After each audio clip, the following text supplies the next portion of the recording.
Welcome, ladies and gentlemen, to another episode of Systematic. We are joined today by Saqib Sheikh, and we are discussing propaganda. So we are having a series on propaganda. This will look at, Israeli propaganda, looking at Indian propaganda, looking at general propaganda. And we're really lucky that Saqib is visiting us here in Pakistan these days, and we can have him to discuss the situation in Gaza, the propaganda around it. So my first question to you, Saqib, is do you condemn Hamas? Hamas. I mean, we should ask Pierce that question, right? Pierce Morgan, because he's the one who introduced it in our lexicon. Exactly. Do you condemn Hamas?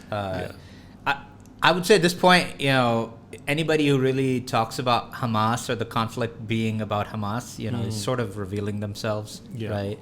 Even Pierce has stopped doing that, at least to a large extent. But why do you think, Saqib, that this question became the linchpin or the real argument that you would have?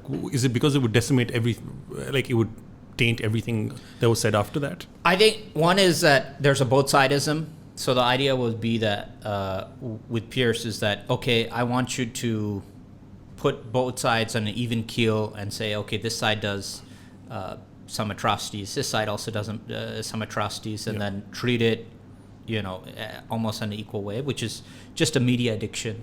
The other is it's a framing issue, right? Yeah. Because if you frame Hamas as uniquely evil, so the question actually is quite interesting, because it's not that do you condemn October 7th or Hamas atrocities, it's that do you condemn Hamas?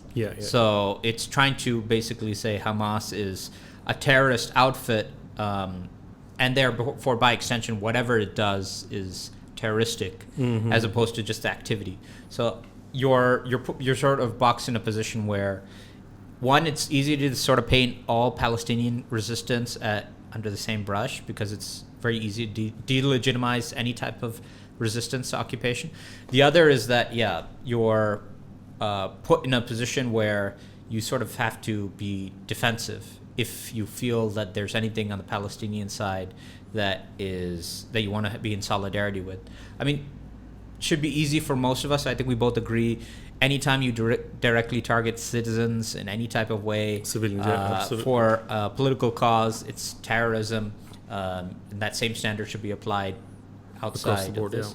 So, I mean, when I look at the situation, especially this particular argument, it is, as you mentioned, this method or this tool really to, have this blanket condemnation.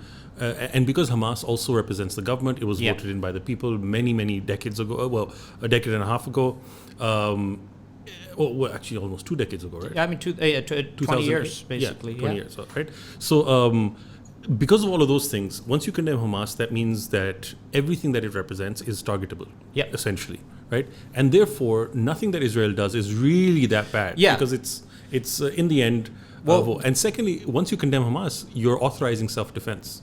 Yes. Which is one of the biggest points that Israel raises, that we're only acting in self-defense. And that's only true if you start history from October 7th. I mean, this is what some of the Palestinians, those on representing Palestinian side, have tried to push back to Pierce, is that, it's one thing to just completely delegitimize Hamas, right? Which you could say, okay, there's a reason for that. But then the Israeli side can't be completely delegitimized. So at this point, even Pierce is saying that they're, almost liable for ethnic cleansing, genocide. So there's really no bridge too far for a government to or a state to commit a level of crime before it's considered persona non grata in the international scene. But it is for Hamas. So now it's a prerequisite to say any political solution to Israel-Palestine can't include Hamas. Right. So you're talking about like this sovereign privilege almost that states have, right? Yep. Which you're an international law expert. This is sort of prerequisite to abuse, right? Is Absolutely. That states have these advantages of sovereignty and legitimacy that non-state actors do not. Don't have it, and that's why it's so easy to label non-state actors, especially people who are involved in, say, a freedom struggle. Yep. So we've seen exactly the same thing happening in Kashmir. We've seen it in a number of other places. Yeah. Look at the ANC in South Africa. Look at the Palestinian Liberation Organization, Yes. which was then later accepted, as was Nelson Mandela's ANC. I mean, the original Zionists, the Haragun and the Irgun, terrorists essentially who tried to push out the British.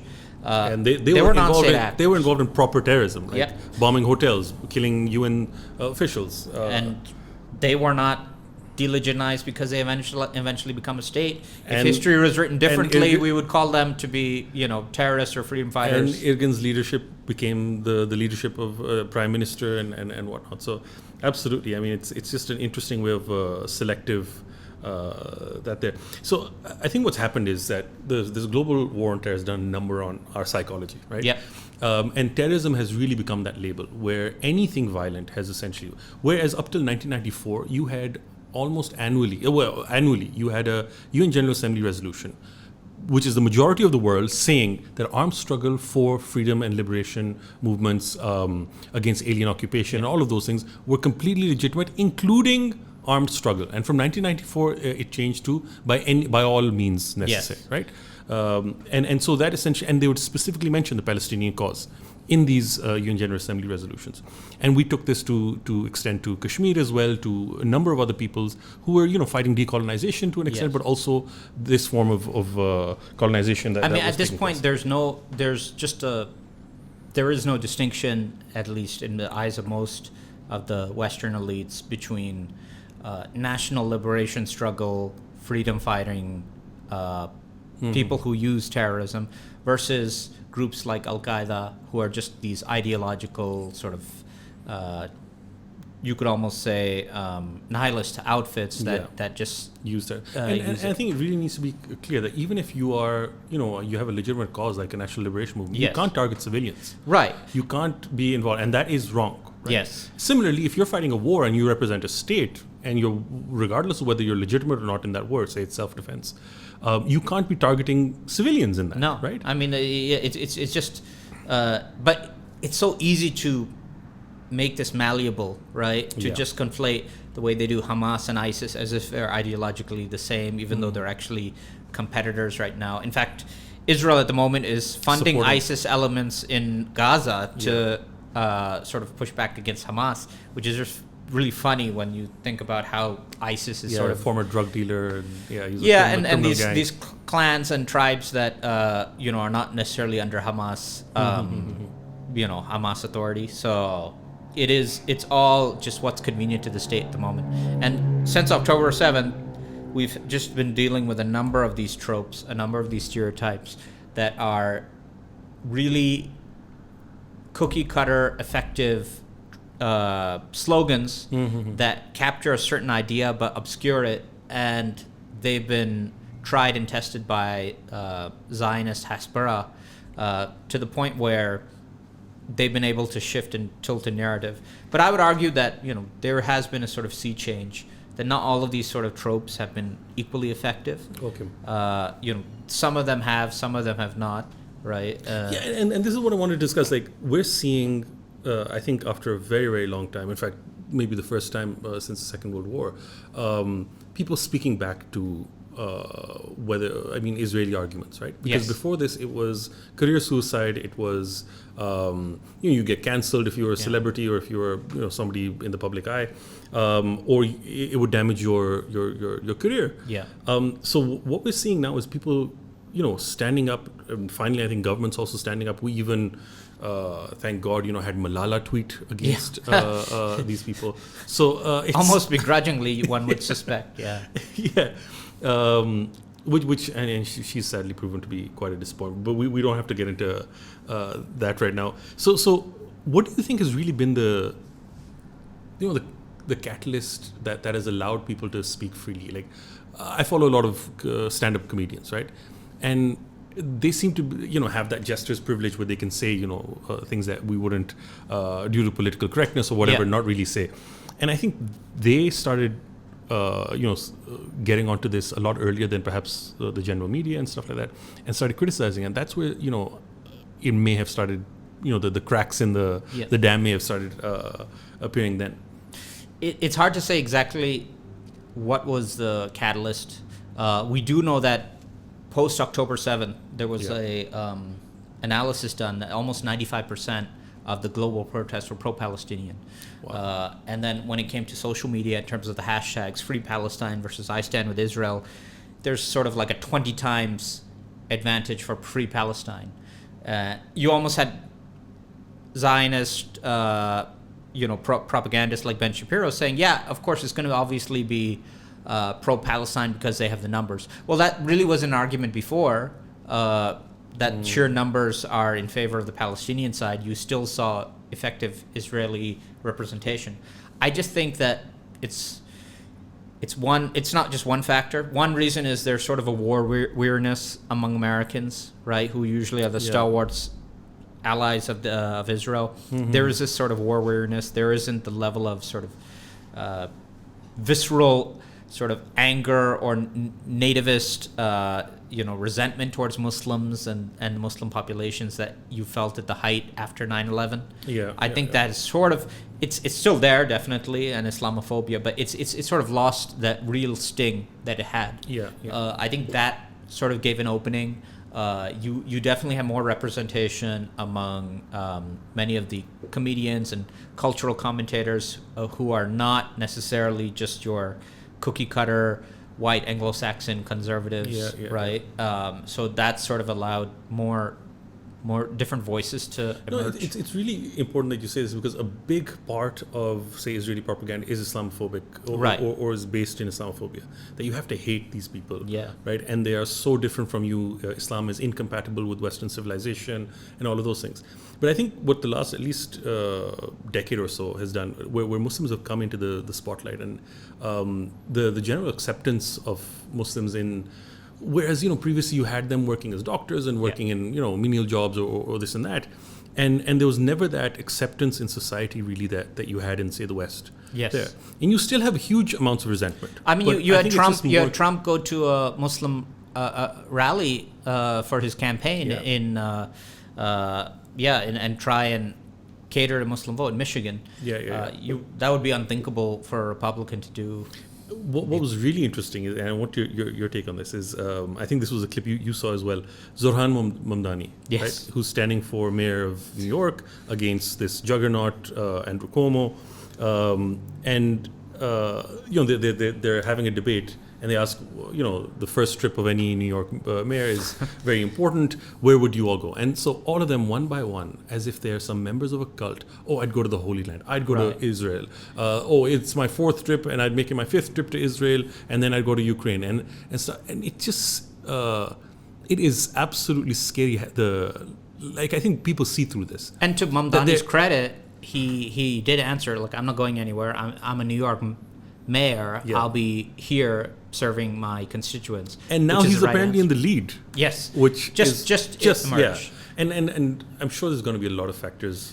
It is backfiring. So, for example, asking him about his stances on Israel to such an obsequious, cloying extent is having this sort of backlash, I feel, right? Where you're making Israel a topic in the election.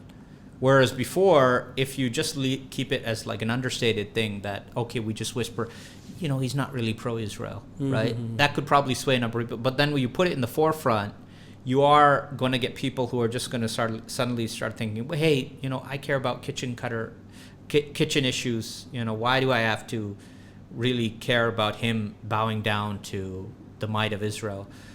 So I think that more than even Muslims, there is just a tiredness about this. Saqib, don't you feel that it is so blatant that people like, you have, what's his name, Tucker Carlson. Tucker Carlson, yeah.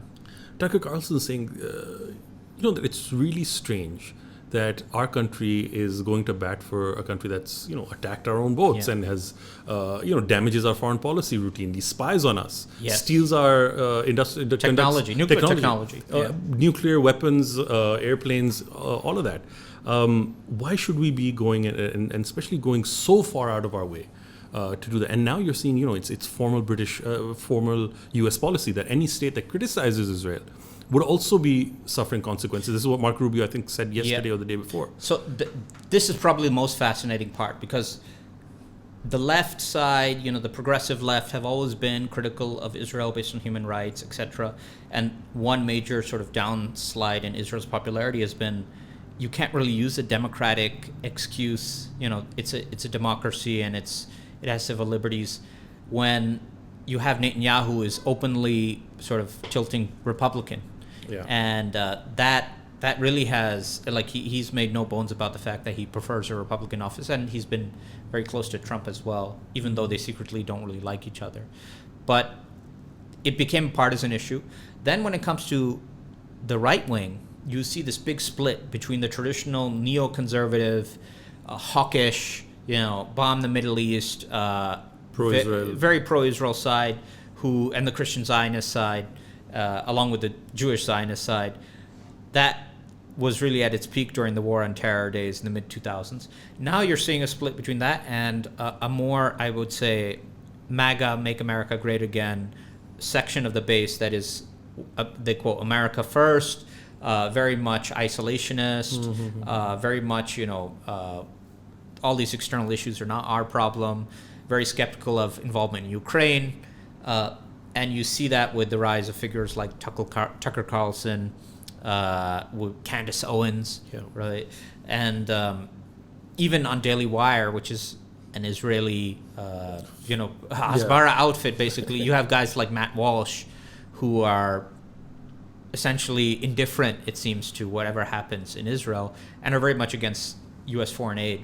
So there is a split now between Republicans on this issue, and there are, I never really would think that you would actually have a section of the right wing that is, if not pro-Palestine, that is sort of anti-Israel. And then, frankly, a certain section of them are Jew haters, which has always been the case. So this is the irony, right? It's the right that has always been the pro-Nazi white supremacist group that you've seen throughout American history, really part of the political structure as well, and you've seen it through whether it was anti-black policies, and then for the longest time you had anti-Jewish policies as well. Well, I mean, this doesn't get highlighted enough. Like many of what they call philo-Semites, non-Jews who are really, really pro-Israel and try and be really supportive of the Jewish people in a political sense towards Israel. Many of them,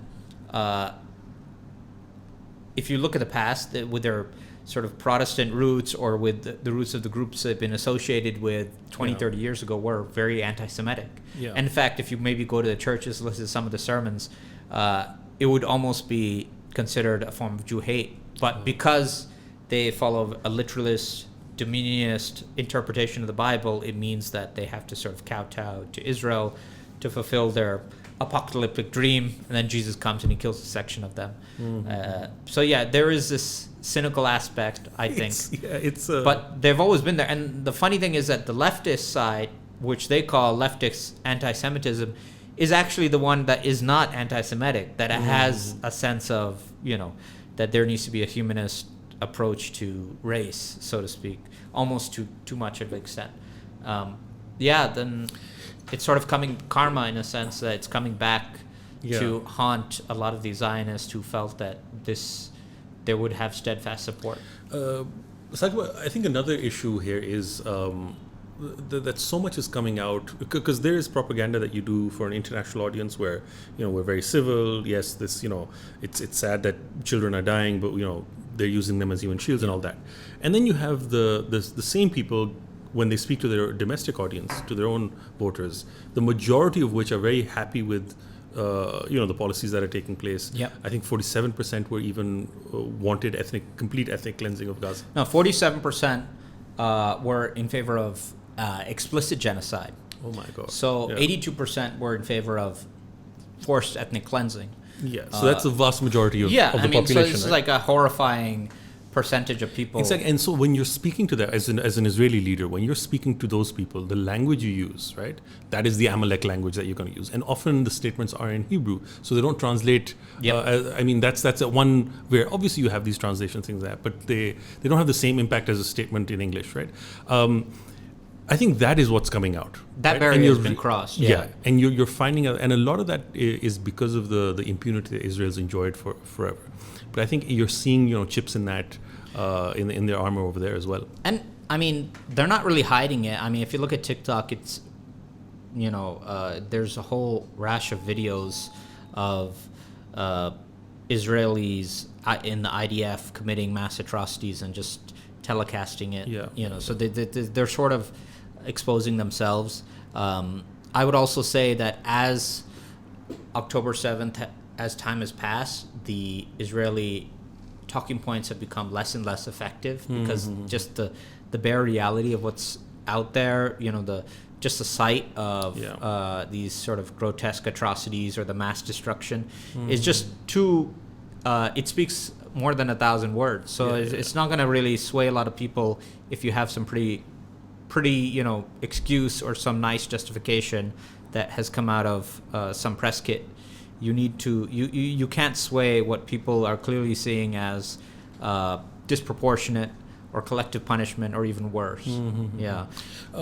Saqib, I wanted to discuss the counter propaganda that's come up, right? I think one of the strongest rallying points has been this argument of genocide, right? Yeah. And just for the audience, genocide is the deliberate targeting, wanting to destroy a people or a group or political group or religious group, etc. In whole or part. Whole or in part, in that based sense. on who they are. Exactly, based on that identity that they share, and whether this can be proven or not in the ICJ. Is a separate matter because the standard for it is exceptionally high. Yeah. Right. You have to prove sole intent, right? So that they had no other motive but to destroy these people. To that. And in that sense, regardless of whether the legal consequences, whatever they are in court, this has become this rallying call where just because the ICJ accepted the case and said there's a plausible case, right? Yeah. And that you can continue, they didn't dismiss it outright. That has become this really powerful tool that a lot of the world has been using. And more, you're seeing Israel build up evidence against itself. Yeah. With not only statements, but with the actions they're taking and the tactics they're employing. Right? So that I think is something that the term genocide has really been effective, and it's taken from international law, but it's been used in this common language to counter much of the propaganda there.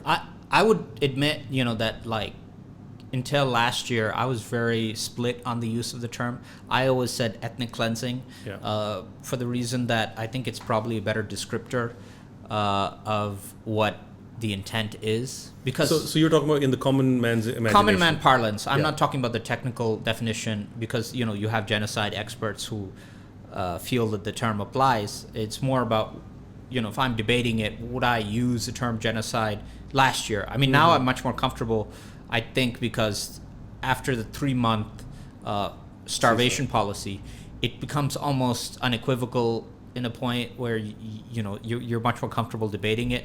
Before that, people in a common man parlance, when you say genocide, what they tend to think is Holocaust, and that there's an industrial policy of bringing people and exterminating them en masse, right? Yeah. Whereas I think that really the goal is to depopulate Gaza, and to correct this idea that there's too many Palestinians in greater Israel, and to make it less of a demographic threat. That's what I think the larger goal is. And absolutely, and it's also interesting. So I'm going back to my law school days, but when we look at intent, there is direct intent where you intend to do something. So I intend to pick this up, and then there's also like oblique intent, right? Which is also, so for example, if I were to put a bomb under this to target you, but I know that there are numerous other people in this building, yes, right? My intent is perhaps to target you. Yes. But it's a virtual certainty that somebody else is going to get killed. So does that mean that I don't have intent for them and therefore not guilty of that? That's so hard to prove, right? And it's probably one reason why Israel has banned journalists from coming in, right? Yeah. But what we do know is that there's now extensive reporting that Israel lowered their standards of the need for lesser proportionality in targeting civilians. So that means that whereas before there would be a restriction of number of civilian targets you'd consider permissible in the course of fighting a enemy Hamas combatant, now they've sort of removed or lessened that threshold, so you can kill a lot more.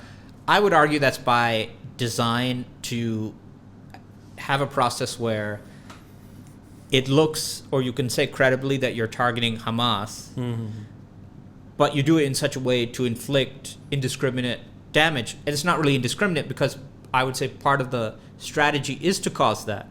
So if you bomb a target with a building, for example, and you kill one or two Hamas militants, you have a plausible thread that you can use saying that. But you know that you're actually causing mass civilian trauma. So when the Israeli side comes up with this defense that, if we wanted to kill everybody, you wouldn't have just 50,000 people being reported dead, right? Which I've always, one is, I find that a very sick argument anyways, because you're debating numbers and you're sort of lessening and cheapening the numbers that have already been reported, which are probably even less anyways, because there's so many tens of thousands that are under the rubble who are simply not accounted for. Right. But I think there's very effective rebuttals to that. It's not that you have to prove that it's just, it's either mass extinction or nothing, right? I think there's enough to show that Israel has been just indiscriminately hurting people. No, absolutely. And on this point, just for our viewers, proportionality when it comes to, say, the laws of war, proportionality is that whenever you take an attack, first you can only target military targets, right? So Hamas leadership or Hamas soldiers or whatever you want to call them, they would be a legitimate target in Israel's eyes. If you're doing that and you know that there are civilians around, you have to do a balancing act, right? You have to balance the military advantage you'd get by taking out this Hamas member against the civilian losses, right? And the damage. Now, this is obviously subjective in every case, and so what happens is that Israel exploits this subjectivity. And we've seen this much before this incident. So there's a paper by Schmidt and I forget the other author. He was basically given this VIP tour of these IDF and their targeting decisions. And these decisions are done by lawyers, right? So JAG lawyers in the military of whether something should be targeted with the commanders, and so it's a decision. And and this was a glowing review of how ethical the Israelis, but even they mentioned in their article that there is a hypersensitivity that Israelis have to their own. So what they'll do is, for example, there's a Hamas fighter who could hit our soldiers. There are 100 civilians nearby. Taking him out because he has the potential to hit our soldiers is so valuable to us that we're willing to kill 100 civilians. Right? So they change the weightage. Well, I mean, the simple way of asking it is that, would you bomb an Israeli apartment building if there's two Hamas fighters in it? I mean, you wouldn't. Simply no. The other way of saying it, would 50,000 Israeli civilians be considered an acceptable cost to defeat Hamas? It wouldn't. There's no way they're going to let 10,000 Israeli babies or children die. So it's just that they're weighting Israeli life in a different way than Palestinian life, and that's almost irrefutable. I wish, I almost respect those on the Israeli side who are open about that. That we weigh Israeli or Jewish life higher than the Palestinians, and it sucks to be them. I think I could respect that argument more than those who just sort of cover it up with these lies and false justifications. And BS because they're trying to put, as they say, lipstick on a pig, but it's just it doesn't work, right? I mean, it's kind of obvious that Israel has been conducting in a way to really harm Gazans, and I mean, it's kind of logical. Like, they were hit pretty bad on October 7th. Why wouldn't, it's just an expected thing that they were going to react in a crazy way. I mean, I think there's sort of no expectation that they were going to be restrained. When I sort of debate some Zionists on Twitter about this, I sort of ask them, I'm like, on one side you're telling me you're the world's most moral army, And on their side, you're telling me, hey, we're going to mess you up, we're going to F you up, we're going to do this, we're going to be brutal. So I'm like, which is it? Is it brutality or is it more morality? Because you can't be both, but they sort of want to have their cake and eat it too. Yeah, absolutely. Which is so funny. I mean, you even had Biden, this is the early part, I think it's end of 2023, say that Israel is doing indiscriminate bombing. So at that point, it's really kind of quite clear. And then he later said that in the early part of the Israeli war, he approached Netanyahu that, no, you can't do carpet bombing. And Netanyahu was pushing back, and he's like, you did it in Dresden, and you did it in Hiroshima. So here's Biden himself saying that the Israeli prime minister wanted to do carpet bombing. I mean, at this point, it's just clear. So unless you just think that the IDF is the only source of information in the world that is credible, there is no real reason for you to be supportive of what's happening. That's another really interesting point when it comes to propaganda, the credibility of organizations. So we've seen that, the Gaza health minister, the health department there, which they always say Hamas run, has proven time and again over decades that the statistics and the numbers that they publish are pretty damn accurate, right? Because they collect the names and they publish those names, and the UN has verified these in past conflicts. They verified these in this conflict. And so those numbers are there. But when it comes to the Israelis are saying that this is the best civilian to a terrorist combat ratio that we've seen, that we've killed out of all of the 30,000 Hamas fighters, right? And yet, in Piers Morgan's show, the ambassador couldn't even say how many children. So you have such exact knowledge that how many Hamas fighters have been killed, but you don't have that knowledge. This is like when the Americans were doing drone strikes in Pakistan, and they labeled everyone between the age of 14 and like 40 or 50 as a target. And so they had no civilian losses because they would only target men of a particular age. And well, I actually think she does know the numbers, or she knows a range, but she can't say it. Obviously, yeah. Right, it's so high. Because it's so high, and because even if we go according to what they say, and I've been debating some Israelis about this, they say that they want to claim 1-to-1 ratio, right? Which would mean, okay, that means 60,000 people died, which is already more than the estimate now, because if you say you've killed 30,000 Hamas fighters, then okay, well, you've killed 1-to-1 ratio, that means you've killed 60,000 overall people, which is even higher than the Hamas Ministry of Health estimates. So they're sort of locked in a box. Right? And the weird thing is that they're going around saying this ratio, whereas everybody knows that, whatever count you have is a severe undercount. I mean, it's just logic that this is just because all of the count they give are actually with names, and it's verified that they can track the individual that's dead. So it's almost inevitable that there is a severe undercount by the time you actually get the real numbers in. So and it's also worth pointing out that even according to U.S. sources, however Hamas fighters have killed, a similar number have already been regrouped. So absolutely. I actually think that Israel doesn't want Hamas defeated. They want a continued presence of Hamas in Gaza. As a boogeyman to always be able to target. That is sort of under a certain threshold of military threat, but enough for them to just justify a continued occupation. Which, I was debating with a lot of my pro-Palestine supporters about this in the early days, that, we shouldn't necessarily get caught up in the battle side of it, because if it's a genocide, and I think Norman Finkelstein made this point also, that if it's a genocide, really, you're talking, I mean, the Gaza is effectively over, right? I mean, what battles are we really talking about? These skirmishes? I mean, these don't really mean anything, right? So, trying to big up Hamas as a military force really is kind of self-defeating, because you're sort of giving a justification for Israel further violence, continue to do its mass slaughter. And that raises all sorts of interesting questions now, right? No, absolutely. Saqib, thank you so much. There's so much we could discuss on this, but I think there's, we're not getting anywhere with the current situation, and I think Netanyahu's political problems might be the solution to all of this, right? Because we've seen that he has deliberately postponed ceasefires, been the to protect himself from his criminal prosecution cases, his corruption prosecution cases, and being able to stay in power, because he was deeply unpopular before this event, and there were protests all across.